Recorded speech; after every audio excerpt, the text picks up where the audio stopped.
Buenas tardes, noches, bienvenidos a Pulso Económico, edición del viernes. Vamos a ver cómo hoy hemos tenido unas noticias en los mercados estupendas, no se lo van a creer, pero hemos tenido unas alzas muy importantes. Vamos a ver nuestro IBEX 35 y verán qué sorpresón, que estuvimos 3 días seguidos en rojo y en rojo. Bueno, pues ahora nuestro IBEX termina la semana con un crecimiento del 1,14%, en verde naturalmente, y rozando los 9.700 puntos que parecían olvidados, 9.681,30.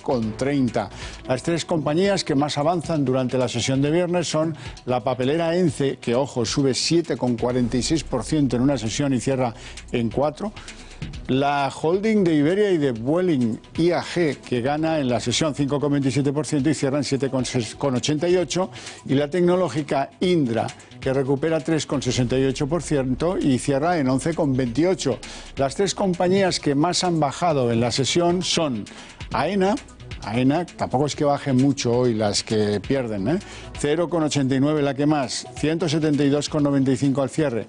Repsol, la compañía petrolera y de gas, 0,74% de merma, al cierre 14,04. Y Laboratorios Grifols, que también está ahí en tercer lugar de las pérdidas, pero pequeñas, 0,28% de merma, 31,80. Vamos a ver los fundamentales de la economía. No hay cambios en términos de crecimiento al aportación al Producto Interior Bruto, 0,4. Falta descontar el último trimestre del año. En términos de inflación, el IPC, pues ya datos cerrados del año 2019, los precios crecieron un 0,8%. En datos de paro todavía falta incorporar diciembre, pero el desempleo afecta al 13,92% de la población activa. Y el Euribor, pues aquí lo tienen, promedios en los últimos 12 meses de menos 0,248. Bueno, hasta aquí los datos. Les voy a contar ahora los temas que han sido noticia en el día de hoy en nuestra economía. Empezando por el IBEX acelera su rebote y está a un pasito ya de los máximos de 2018. Al tiempo que en el mundo mundial resulta que hay noticias que nos afectan a la bolsa española. El Producto Interior Bruto de China crece un 6,1% el año pasado, el peor dato de los últimos 29 años. Por cierto, que el Banco Central Europeo cree que aún puede bajarse los tipos de interés sin dañar a las economías de la eurozona. Y en la bolsa, IAG elimina el veto a los inversores ajenos a la Unión Europea y con ello pues ha volado la compañía holding de Iberia y de Vueling en nuestro IBEX. Merlin, la empresa inmobiliaria, avisa de la salida de algún inversor con el nuevo gobierno, algún inversor inmobiliario en el mercado español, al tiempo que la Sareb pone en venta 1.000 pisos orientados al alquiler. Y lamentablemente en el automóvil contarles que la producción de vehículos ha caído un 2,6%, con alguna excepción, por ejemplo la compañía SEAT, Volkswagen, el grupo Volkswagen y el grupo PSA, pero en general han caído un 2,6% la producción de los vehículos. Y como saben ustedes, estamos muy preocupados por las pensiones. Las pensiones son sustanciales y a ellas les vamos a dedicar nuestro pulso económico de hoy.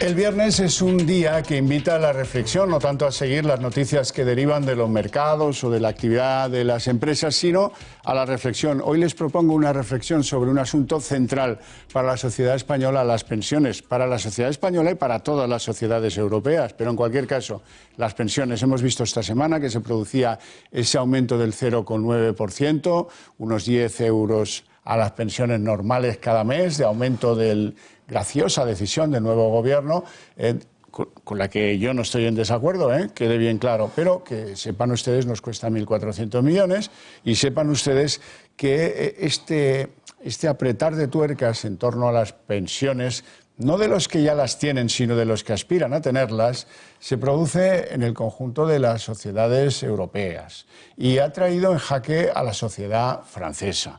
Y por eso, bueno, yo quiero mantener aquí un cierto debate sobre los cambios que se están proponiendo en Francia y los cambios que ya tenemos propuestos y se están ejecutando en España, y los problemas verán que son comunes y las soluciones me da la sensación de que un poco también.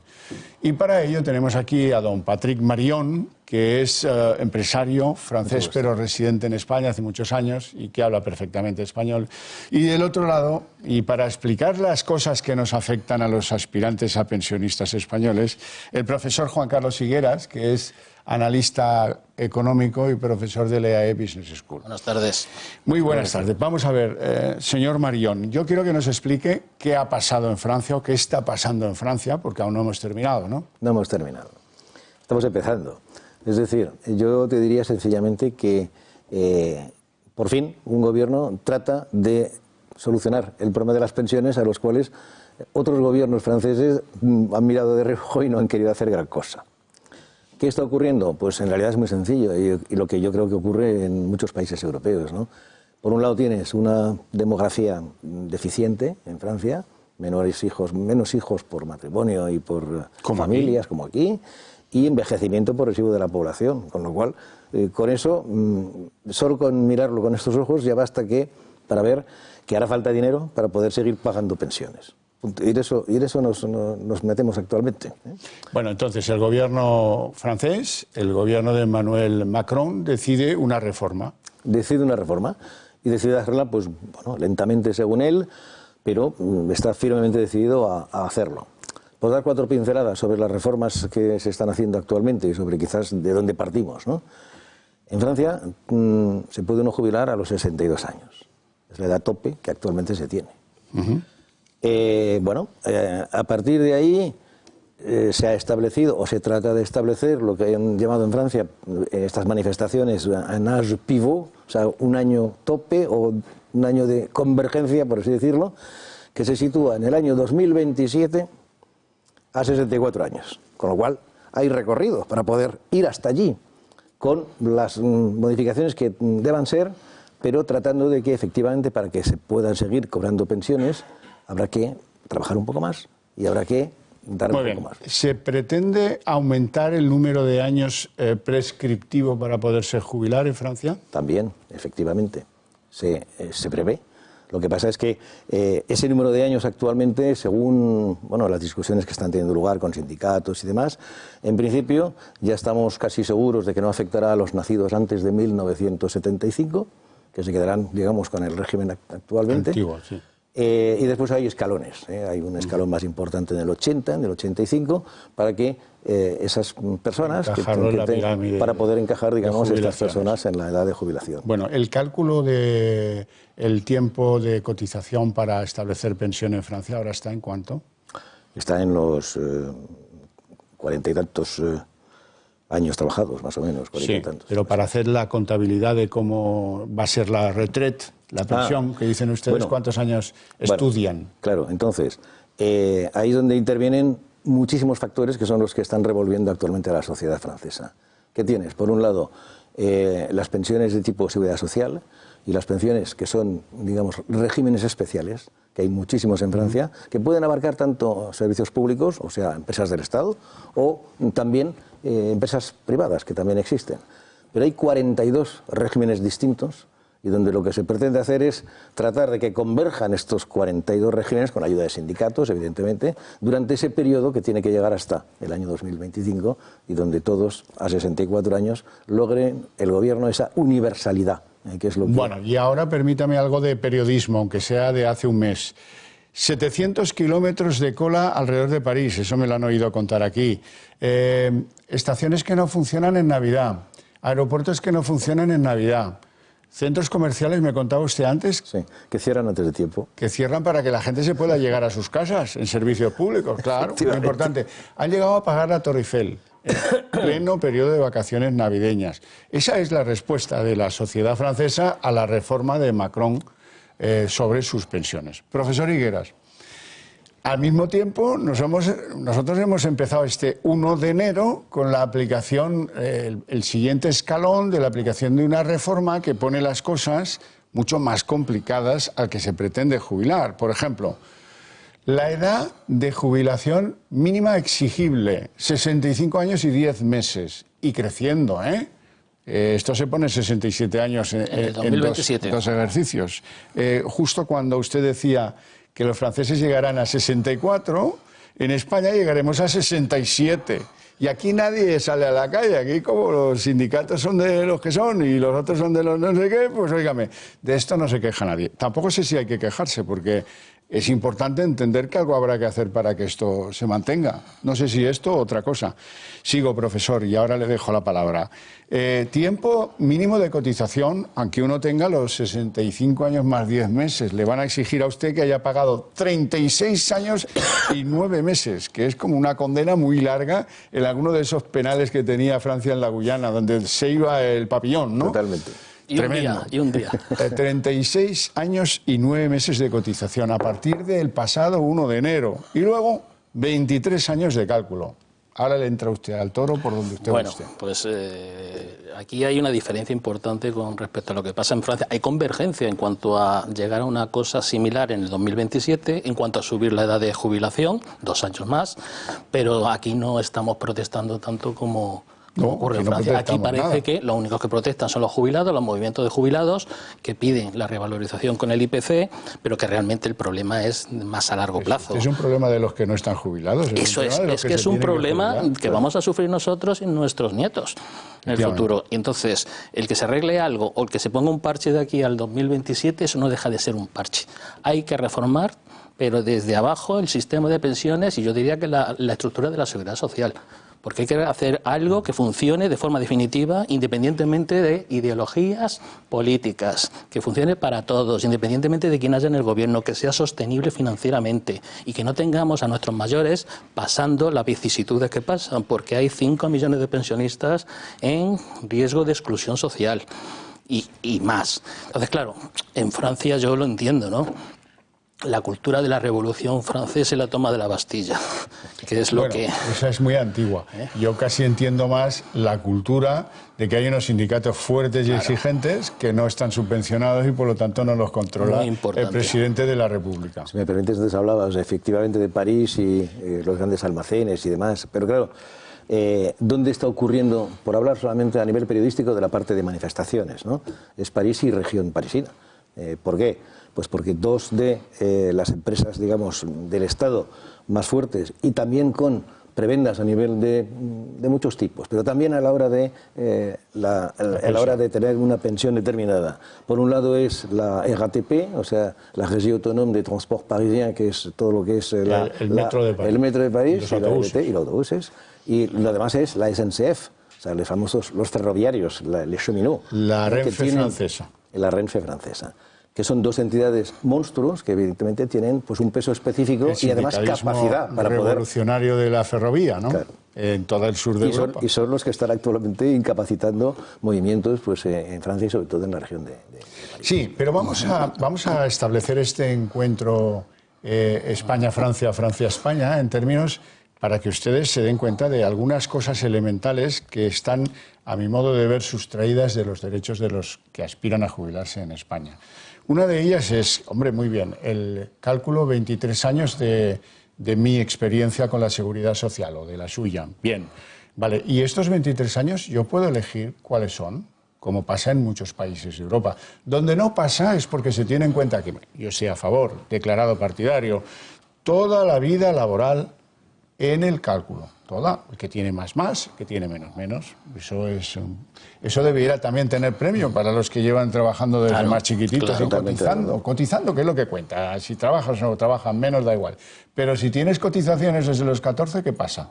Que no va a tener premio que las tenga. A lo que tiende la reforma que se está planteando en Francia es eso, es precisamente tratar de acoger al conjunto de la vida laboral de una persona, cosa que actualmente pues no está presente en los cálculos, digamos, de obtención de una pensión. La administración es una cosa, dentro de la administración hay muchísimos casos de todo tipo y después muchas otras cosas, los cuales los sindicatos están tratando de que tengan una existencia, que es el trabajo penoso, el trabajo de noche y también, otra cosa importante, cuando se hayan hecho o se empiece a hacer esa revolución, ¿dónde está el aspecto contributivo a nivel de impuestos? Es decir, también habrá que determinar importes por debajo de los cuales pues a lo mejor se hace alguna gracia y otros importes a partir de los cuales pues habrá que pagar. O sea, son varias cosas. ¿Cómo está la cosa en España? Pues aquí en España está muy similar, salvo lo que hemos dicho de la lucha social, ¿no?, por las pensiones. Aquí en España, al 2027, te van a contar los 25 últimos años. Como bien decías, yo también estoy de acuerdo, sin poder elegir nada. Cuidado, porque esto va a cambiar. De entrada ya el nuevo ministro ya ha dicho que aquí hay que meter mano y que hay que pasar de los 25 a los 35 últimos. Lo cual me parece bien. La medida que nos acerquemos al total de tu vida laboral, me parece que se mantiene la equidad social intra e intergeneracional, que es lo que hay que buscar. Correcto. Vale. Y que cada uno luego, porque esto es un sistema contributivo. ¿Cuál es el problema? El problema es cuando luego te dicen, cuidado, que como no se puede financiar este déficit y la deuda de la seguridad social, esto hay que financiarlo con base a presupuestos generales del Estado. Y ahí es donde ya estamos metiéndonos en otro tema. ¿Por qué? Primero, porque no se van a cambiar las reglas del juego, con lo cual eso ya no me parece justo para los que empezamos cotizando con una serie de reglas. Y segundo, porque eso al final son más impuestos y al final, ¿qué va a ocurrir? Pues que las pensiones, vamos a trasladar el déficit de la seguridad social, lo vamos a trasladar al Estado. Presupuestos generales. Claro. Pero claro, es que aquí todo esto es bastante diabólico. Vamos a ver. En los últimos 15 años hemos tenido una crisis muy dura que ha sacudido a todo tipo de empresas y a todo tipo de sectores. Y hay mucha gente que ha tenido que, como dicen en Italia, balare la cavalina. Ha tenido que hacer lo que sea. Ser autónomo unos años, luego volver, irse al desempleo, tratar de encontrar otro trabajo y ahora, por ejemplo, pues siguen como autónomos. Esos son los grandes perjudicados de este sistema, porque claro, como no te dejan elegir los años que computan para tu pensión, esos que has tenido quizás al final de peor si los has tenido al final porque no lo puedes compensar, ¿verdad?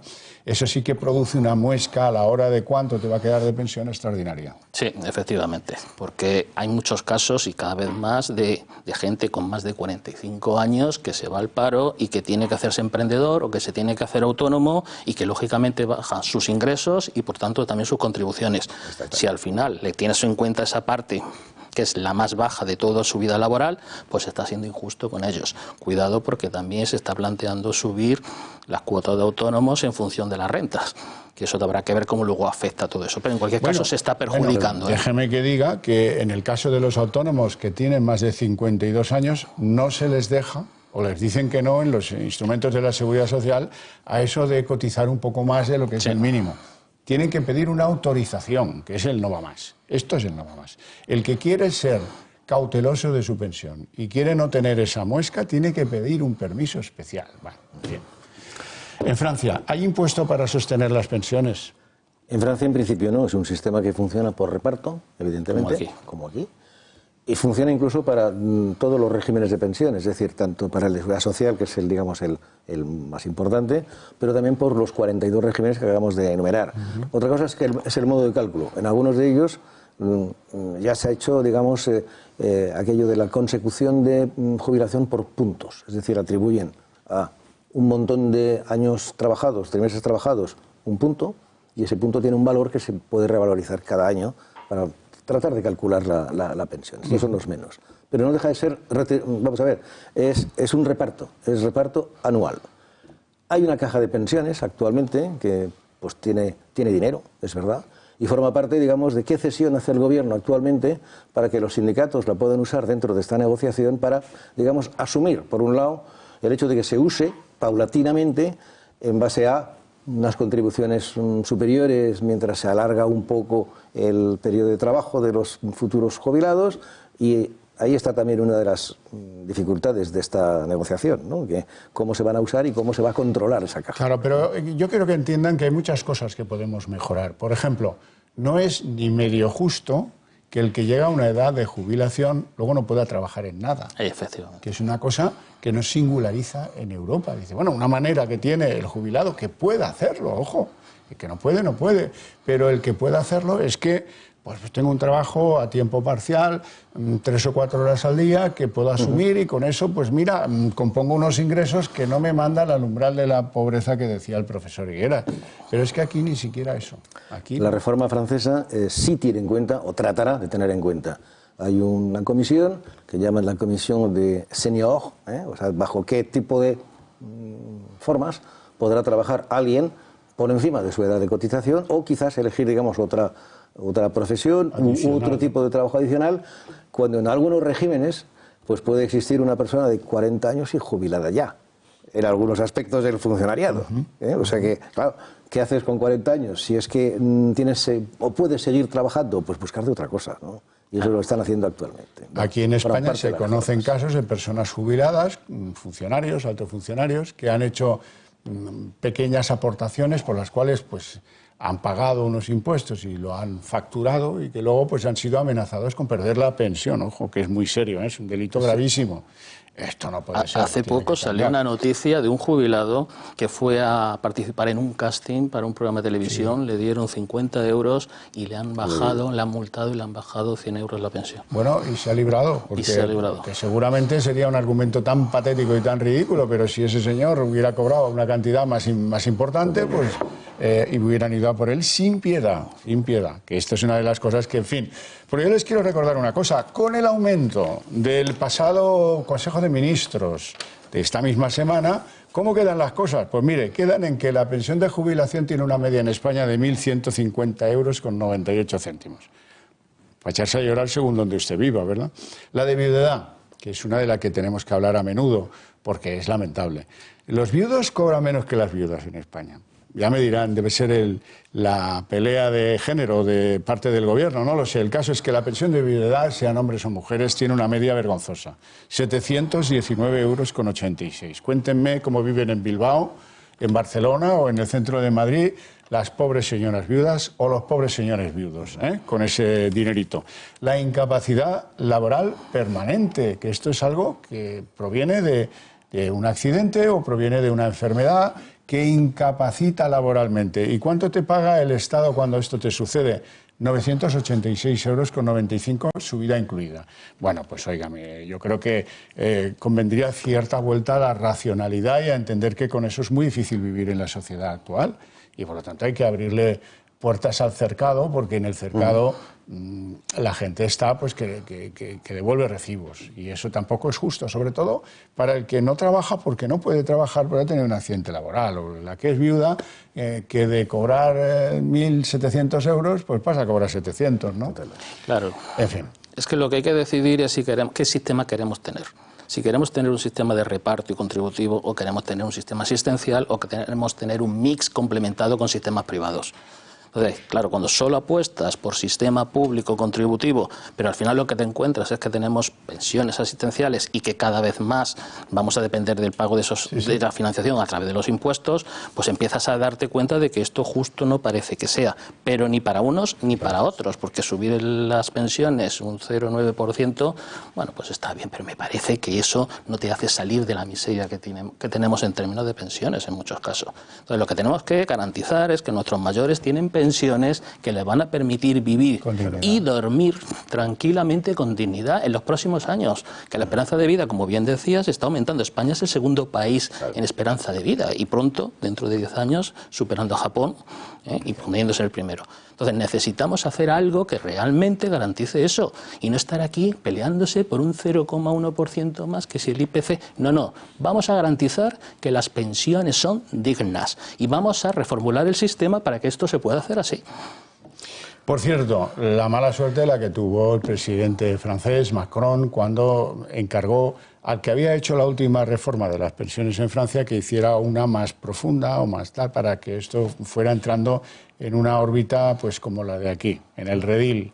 Y resulta que a este secretario de Estado con rango de ministro le atropella, estaba más perforado que las finanzas de Podemos, y tenía 14 salarios por ahí más no declarados. Aunque algunos dicen que lo hacía benévolamente, pero bueno, en fin, había unos aspectos que quizás no fueran así. Lo que acabó de afectar a la reforma es que su gran protagonista, quien debía defenderla en la Asamblea Nacional y tal, pues estaba muy averiado. Era un hombre que tenía efectivamente pues bastante peso en las negociaciones, porque intervenía bastantes veces, pero bueno, por suerte el primer ministro, Edouard Philippe, se ha puesto al frente, pero no en ese momento, sino ya antes. Ya era el que recibía, digamos, los palos por parte la oposición y por parte también de los sindicatos, ¿no? No, y se ha mantenido. Y se ha mantenido también porque, bueno, ya hay un segundo de a bordo que efectivamente sigue ahí, que es un técnico en la materia, porque evidentemente el tema pensiones es un tema súper técnico, ¿no? Sobre todo tratando de hacer converger todas estas diferencias, ¿no?, que existe para un trabajador. Y la gran ventaja que tiene el país del señor Marión sobre el nuestro es que tiene una cosa que se llama Escuela Nacional de Administración, el famoso enarcado. Y ahí están, con independencia de que sean de un partido, de otro y tal, ahí no se juega el prestigio de hacer un informe malo ninguno. Y tienen, pues, sobre todo la obligación, es como una especie de gran secta, ¿verdad?, que tiene acogotado al Estado francés, y ahí, si ellos dicen que por ahí, y de ahí no se sale nadie, ¿no? Salen las élites, digamos, de lo que es la inteligencia francesa. Esto es una gran ventaja si uno lo compara con España, donde el supuesto presidente de la autoridad que tiene que velar por los presupuestos, su justeza y su no propensión al déficit, y le llaman independiente, acaba siendo ministro del gobierno de la mano de este gobierno de coalición Unidas Podemos PSOE, ¿no? Es el caso de Escrivá, que es como se llama el hombre, y por cierto que ha prometido una receta, no sé qué opinará usted, pero que es tiene un poco de magia borrás, para entendernos, o sea que es ocultarnos los garbanzos entre nosotros mismos. Pues yo diría que es una receta trilera, sí, porque va escondiendo el déficit y los problemas de un sitio a otro. Ahora me los llevo aquí, ahora me lo dejo aquí, ¿no? Está proponiendo, entre otras cosas, aumentar a 35 años el cómputo para la edad de jubilación. Está proponiendo que determinados gastos, determinadas pensiones, las no contributivas, así como aquellos otros beneficios de generación de empleo que da la Seguridad Social y los gastos de funcionamiento que pasen a presupuestos, personal, eso ya es la antesala para que pasen más cosas a presupuestos. Cuando se dice que se han financiado vía presupuestos significa impuestos, ¿vale? Y está proponiendo muchas otras cosas más, como, entre otras cosas, jubilarnos. Sí, acabar con el déficit de las pensiones, pues mérito lo puede hacer cualquiera, si le dejan. Y algo muy importante, y algo muy importante, aparte de que dice, ahí yo creo que lleva razón, que la edad efectiva de jubilación sean 67 años y no 62,5, como ocurre en España, que aquí hay muchas prejubilaciones y muchas jubilaciones anticipadas, pero bueno, pero dice, y la deuda que tiene la Seguridad Social, que ahora mismo son 55.000 millones y que se va a poner en 70.000 millones con esta nueva subida y el préstamo que ya está preparando el Tesoro de casi 14.000 millones más, pues esa que se pague también vía presupuestos. A ver cuánto hay que subir los impuestos para pagar 70.000 millones más. No quiero ni pensarlo. Nosotros en Francia estaremos pendientes del día 24 de enero, que es el primer Consejo de Ministros, que al menos lo que tendrá que hacer es tratar de recoger lo poco que se ha avanzado en estas decisiones sobre jubilaciones, ¿no? Porque y si no, a continuar en la calle dando la matraca. En la calle. Pero claro, digamos que noticias, digamos, de gran calado no creo que haya. Será algo que... Si acaso, como en toda manifestación, mucha gente que sale a la calle no sabe muy bien por qué sale, pero bueno, es otra cosa. No tenemos tiempo para más, lo dejamos aquí. Yo les espero el lunes a las 8 en punto para otro trepidante Pulso Económico. Gracias.